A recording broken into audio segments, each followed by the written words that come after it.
DNA में हम अक्सर ये बात कहते हैं कि खबर वही है जिसे दबाने की कोशिश की जाती है, बाकी सब विज्ञापन है। आज भी हम आपको एक ऐसी ही खबर दिखाएंगे जिसे देश के मीडिया ने दबाने की भरपूर कोशिश की है, लेकिन जी न्यूज पर कोई भी खबर दब नहीं सकती। यह खबर देश में नक्सलवाद का समर्थन करने वाली सोच से जुड़ी हुई है।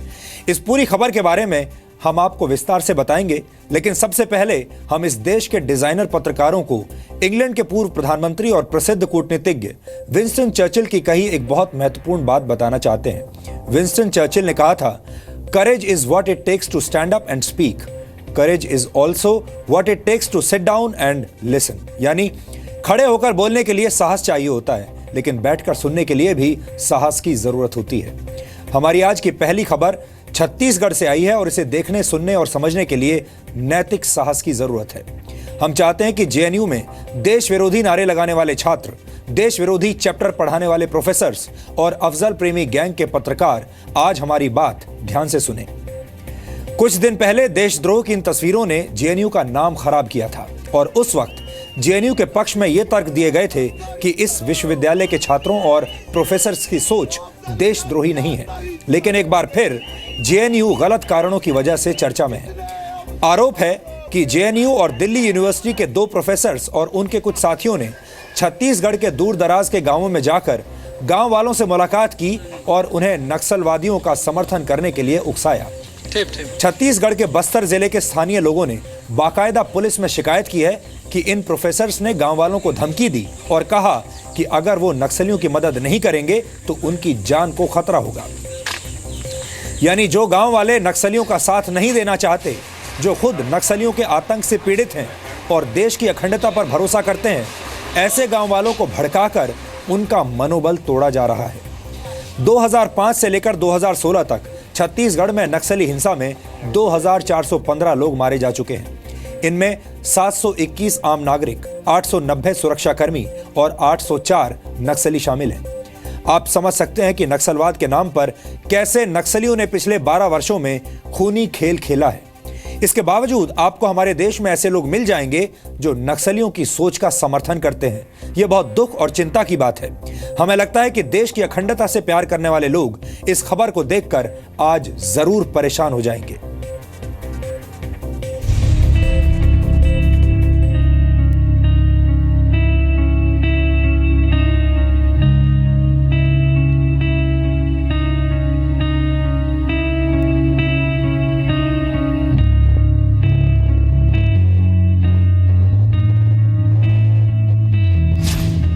क्या जेएनयू और डीयू के प्रोफेसर्स की सोच नक्सल प्रेमी है?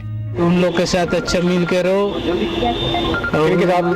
उधर अंदर वाले से कैंप नहीं चाहिए, तुम्हारा बीवी बच्चे को ऐसी पूरा खराब हो जाएगा बोल के, बेइज्जती बलात्कार हो जाएगा बोल के बोल।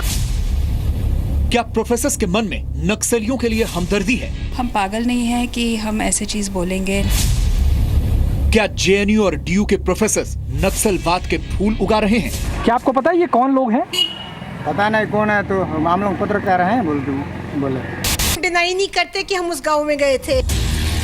यह है दिल्ली से 1454 किलोमीटर दूर छत्तीसगढ़ के नक्सल प्रभावित बस्तर जिले का कुमाकोलेंग गांव।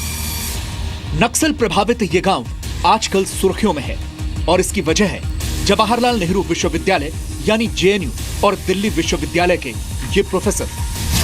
इनके नाम हैं अर्चना प्रसाद और नंदिनी सुंदर। इन प्रोफेसर पर आरोप है कि इन्होंने गांव वालों को नक्सलियों का साथ देने के लिए न सिर्फ उकसाया बल्कि उन्हें धमकाया भी। आरोप है कि पिछले शनिवार यानी 14 मई को बस्तर के कुमाकोलेंग और नामा गांव में 4 लोगों का एक दल पहुंचा था, जिसमें जेएनयू की प्रोफेसर अर्चना प्रसाद, दिल्ली यूनिवर्सिटी के प्रोफेसर नंदिनी सुंदर, जोशी रिसर्च इंस्टीट्यूट के प्रोफेसर विनीत तिवारी और छत्तीसगढ़ सीपीआईएम के राज्य सचिव संजय पराते शामिल थे। गांव वालों के मुताबिक इन लोगों ने खुद को दिल्ली से आए पत्रकारों का दल बताया था। आरोप है कि इन लोगों ने गांव वालों को नक्सलियों से मिलजुल कर रहने के लिए न सिर्फ उकसाया बल्कि धमकाया भी। वो तो पत्रकार हैं बोल के आए थे सर, दिल्ली के हैं बोले। तो लेकिन लोग थे कौन? पता नहीं सर, हम लोग को देखे रहने से तो पता चलेगा। तो गाड़ी में आए रे, तो लेडीज में ना ऐसे हम लोग का जैसा आदमी जैसा कटिंग थे, आदमी में 2 जन थे और एक लेडीज बाल वाली तो सुकमा क्या ही बोल रही थी, वो गोंडी बात कर रही थी। क्या बोले वो लोग? वो लोग क्या बोले सर, तो देखो उन लोगों से मिलजुल के रहो, अच्छा से रहो, अंदर वाले से अच्छा रहो। अब पुलिस में आने से ना मुश्किल है, अपना गांव में बर्बाद हो जाएगा। देखिए कुमा कोलंग में जैसा गए हैं ना, वहाँ क्या तो सिलेंडर होने गए हैं, वही लड़का लोग आके घर कूड़ा को जला देंगे, बाद में नक्सली का बदनाम होगा। लेकिन परसों लोग जलाएंगे, परसों से दूर रहो बोले। चलो हम भी जाते हैं सुनने के लिए, क्या बोल रहे, कोई तो बड़ा साहब लोग होंगे बोल के, हम लोग भी चलो जाएंगे सुनेंगे, कुछ तो कैंपों के बारे में बोलेंगे बोल के मैं बोल रहा। तो फिर दोनों में उस दिन थोड़ा थोड़ा पानी भी गिर रहा था और फिर हम लोग 2 जन मिल के गए और फिर कोई भी अंदर में माइनिंग घर में अंदर में सब पूरा नामा वाले पूरा इकट्ठा हो गए, मतलब टेंगिया पार्टी वाले। और फिर हम लोग भी गए 2 जन, तो चलो जाके सुनेंगे बोल रहे थे। क्या कुछ चल रहा था, क्या कुछ सुने आप लोग? वही उसी का बारे में बोल रहे थे, क्या तुम लोग उधर उन लोग के साथ अच्छा मिल के रहो, किनके साथ? उधर अंदर वाले से नक्सली लोग के साथ। कैंप नहीं चाहिए, तुम्हारा बीवी बच्चे को ऐसी पूरा खराब हो जाएगा बोल के, बेइज्जती बलात्कार हो जाएगा बोल के बोल। इन गांव वालों के चेहरे हमने इसलिए छुपाए हैं ताकि नक्सलियों से इनकी जान को खतरा न हो। गांव वालों ने इस पूरे मामले की शिकायत पुलिस से भी की है और यह है वो शिकायत जिसमें साफ साफ लिखा है, इन लोगों द्वारा पूरे गांव वालों को पुलिस और प्रशासन के खिलाफ भड़काने की कोशिश की गई है और हम लोगों से आग्रह किया कि नक्सलियों का साथ दें। साहब, अगर दिल्ली से ऐसे लोग आकर हमारे गांव में ऐसी भड़काऊ बातें करेंगे तो हमारा मनोबल टूट जाएगा। हम ग्राम कुमाकोलिंग और नामा वाले नक्सलियों से किसी प्रकार का कोई संबंध नहीं रखना चाहते हैं। पिछले कई वर्षों से हम ग्रामीण नक्सलियों से काफी प्रताड़ित रहे हैं।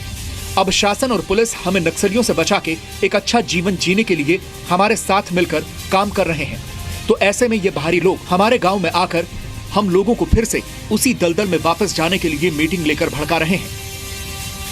पुलिस से 25 ग्रामीणों ने यह शिकायत की है, जिनमें से कुछ लोगों ने अंग्रेजी में भी सिग्नेचर किए हैं। ग्रामीणों की शिकायत के मुताबिक यह साफ है कि इन्हें इन प्रोफेसर द्वारा भड़काया जा रहा था। जेएनयू की प्रोफेसर अर्चना प्रसाद गांव में मीटिंग लेने की बात को तो स्वीकारती हैं, लेकिन गांव वालों को भड़काने की बात से इनकार कर रही हैं। डिनाई नहीं करते कि हम उस गांव में गए थे, हमने मीटिंग भी दी, पर जिस तरीके से ये मीटिंग रिपोर्ट की गई है, ये एक बहुत ही मोटिवेटेड तरीके से इसको रिपोर्ट किया गया है, क्योंकि ये बिल्कुल असत्य है कि हमने या माओवादियों का साथ दिया या पुलिस का साथ दिया। हम दोनों की कार्रवाई के खिलाफ हैं, क्योंकि दोनों की कार्रवाई में जो एक आम आदिवासी है उसका जीवन तबाह हो रहा है। अर्चना प्रसाद अपनी सफाई दे रही हैं, लेकिन सवाल ये उठता है कि इन प्रोफेसर्स को नक्सल प्रभावित इस इलाके में जाने की जरूरत पड़ी ही क्यों? इस पूरे मामले में हैरानी की बात यह है कि दिल्ली यूनिवर्सिटी की प्रोफेसर नंदिनी सुंदर वहां नाम बदल कर गई थी। अब उनके अपने तर्क हैं। कई बार हमारे साथ पुलिस ने जाने से रोका है, तो या तो 2 ऑप्शंस है, या तो हम बिल्कुल ही नहीं जाए, जो ये मुझे नहीं लगता कि ये ज़िम्मेदार तरीका होगा, क्योंकि मुझे लगता है as a petitioner before the supreme court and as researchers it is our duty to go to the ground and find out कि एक्चुअली क्या हो रहा है। सिर्फ प्रेस रिपोर्ट्स पर रिलाई नहीं कर सकते। दूसरा ये है कि अगर हम जाएं और पुलिस हमें रोकते रहे तो फिर हम कैसे जाके सच्चाई पता करेंगे। तो इसीलिए इस बार सिर्फ मैंने एक थाने में बोला कि मेरा नाम ऋचा केशव है। तो उसमें कहा गया है कि हमने लोगों को बोला कि आप माओइस्टों का साथ दो और नहीं तो माओइस्ट आपके गांव जला देंगे। हम पागल नहीं हैं कि हम ऐसे चीज़ बोलेंगे, ना हमने कभी ये पोजीशन नहीं लिया है कि लोग माओइस्टों का साथ दें। ये हमारे ऊपर इल्ज़ाम लगाना कि हम जाके लोगों को भड़का रहे हैं या उनको बोल रहे हैं कि माओइस्टों का साइड लेना, ये तो बिल्कुल सरासर झूठ है। इस मामले की गंभीरता को देखते हुए छत्तीसगढ़ सरकार ने जांच की बात कही है। विचारधारा राष्ट्र विरोधी तत्व की तरह की है, तो निश्चित है कि उन पर कड़ी से कड़ी कार्रवाई करेंगे और हम पुलिस को भी निर्देश करेंगे कि ऐसे प्रकरण जब आते हैं तो उस पर रिपोर्ट दर्ज करके कार्रवाई करें। गांव वाले इन प्रोफेसर्स के खिलाफ एफआईआर दर्ज करने की मांग कर रहे हैं। आज इन गांव वालों ने दरभा थाने का घेराव किया और सड़क पर भी जाम लगाया। हालांकि कांग्रेस इतने गंभीर मसले पर भी सियासत करने से नहीं चूक रही।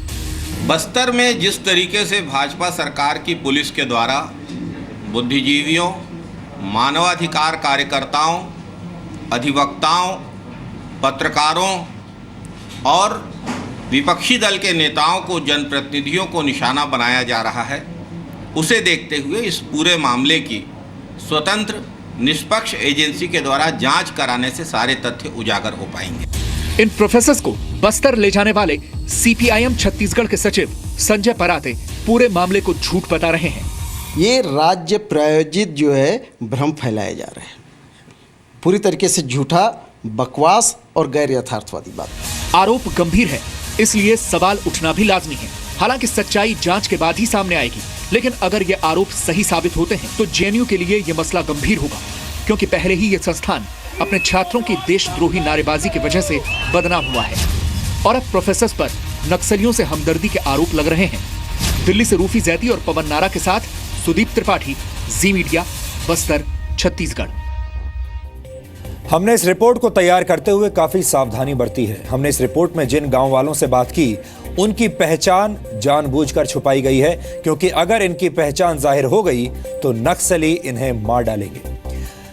अब आपको इस इलाके के बारे में भी कुछ जानकारियां देते हैं। बस्तर छत्तीसगढ़ का सबसे ज्यादा नक्सल प्रभावित इलाका है। पूरे बस्तर की जनसंख्या के करीब 66% लोग आदिवासी हैं। इसे देश के सबसे पिछड़े जिलों में भी गिना जाता है।